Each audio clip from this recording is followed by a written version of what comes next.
लोकसभा चुनाव 2024 के बाद नतीजे जो भी आए हों, मगर एनडीए और इंडिया गठबंधन के सबसे बड़े दलों बीजेपी और कांग्रेस के लिए सबसे बड़ी चुनौती हो गई है अपने अपने साथी दलों को साथ में जोड़े रखना।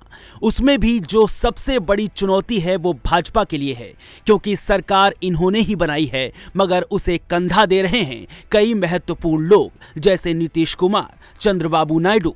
इन्होंने तो अपनी नाराजगी जाहिर ही कर दी है। और इसी बीच एक बड़ी खबर ये भी आ रही है कि मिर्जापुर से सांसद अनुप्रिया पटेल भी नाराज हो गई हैं।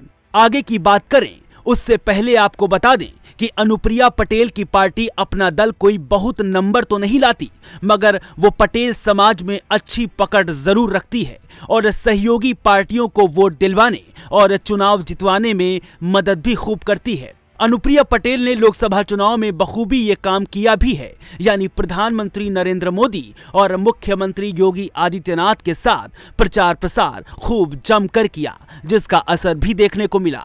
मगर अब ऐसा लग रहा है कि अनुप्रिया पटेल की राहें थोड़ी सी जुदा हो गई हैं। इसके कुछ कुछ अंश दिखने भी लगे हैं।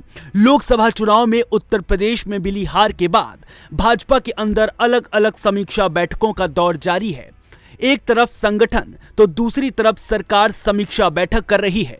2 दिनों तक भाजपा के राष्ट्रीय संगठन मंत्री बीएल संतोष ने मुख्यमंत्री योगी आदित्यनाथ, मंत्रियों और पार्टी नेताओं संग मीटिंग कर यह जाना कि आखिर उत्तर प्रदेश में पार्टी को शिकस्त का सामना क्यों करना पड़ा। वहीं बीएल संतोष के बाद मुख्यमंत्री योगी ने अपने स्तर पर समीक्षा का दौर शुरू कर दिया।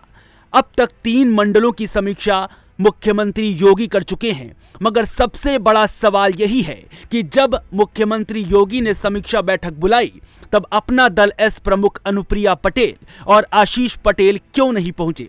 क्या दोनों नेताओं ने भाजपा से दूरी बना ली है?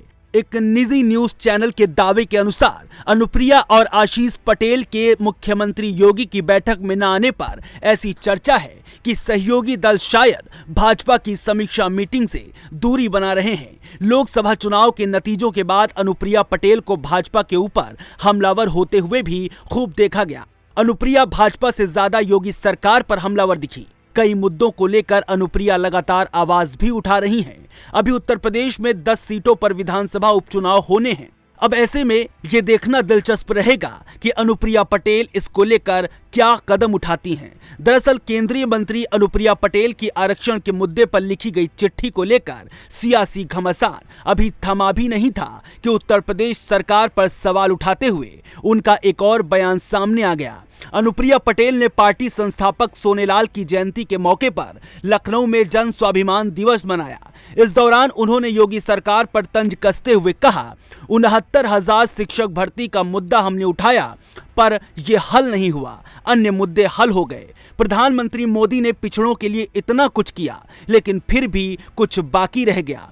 हमारे सभी सवाल हल हुए, लेकिन एक सवाल का हल नहीं निकल पाया। 69,000 शिक्षकों का मसला हल नहीं हो पाया और नुकसान भी खूब हुआ। ये बात अनुप्रिया पटेल ने कही। अगर पिछले कुछ वक्त को गौर करेंगे तो उत्तर प्रदेश में लोकसभा चुनाव के बाद से एक के बाद एक कई नेता नाराज होते दिखाई पड़ रहे हैं, वो भी योगी आदित्यनाथ से।